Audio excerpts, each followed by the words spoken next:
once again, it's like this painting of Hindus as these like privileged group of people that are now taking control of various tech spaces in particular. Like maybe Parth, you want to talk a little bit about the immigration angle that we were also exploring, because one of the things that we saw is that as Hindus become more prominent in various spaces, like Parag Agarwal and maybe Sundar Pichai and other very big tech CEOs that come from a Hindu background, these kind of messaging in regards to these particular individuals is spiking. So yeah, Parth, did you want to say something a little bit?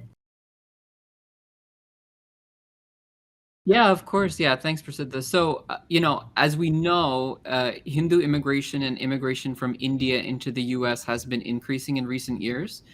There's been a tremendous spike, actually, over the last decade, especially. And a lot of this immigration is coming through the H-1B route. H-1B visas, of course, are given to workers who reside in foreign countries who come to the US for employment in high-tech, high-skill jobs.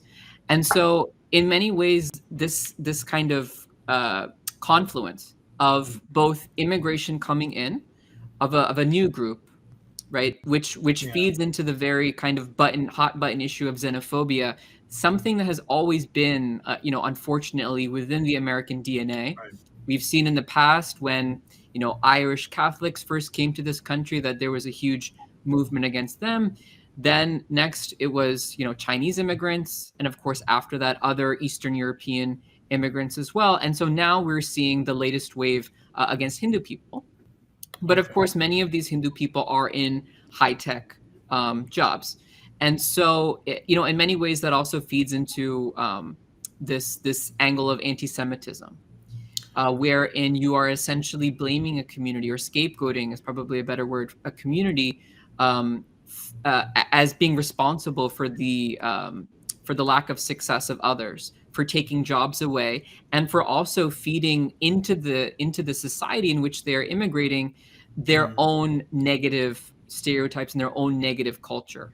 So to just give one example of how this idea manifests on both extremes of our political spectrum here in the US, you see Melinda Byerly, who's again on the left, using language like Indian immigrants are like parasites who bring the caste system into the tech sector. This is an idea that has also been, in essentially the same way, maybe dressed up a little bit more in more polite language, been used by equality labs as well, right? To sow the idea that caste is something that is endemic to the Hindu Indian immigrant community that is coming here and is infecting the workplace. At the same time, these anti-immigrant xenophobic stereotypes are used by the right all the time against other communities and are indeed used by them against Hindus as well. For instance, Ann Coulter uses the same argument about Indians bringing caste to the US in a very similar way that Melinda Byerly and Equality Labs do. So there's, again, this horseshoe between the right and the left.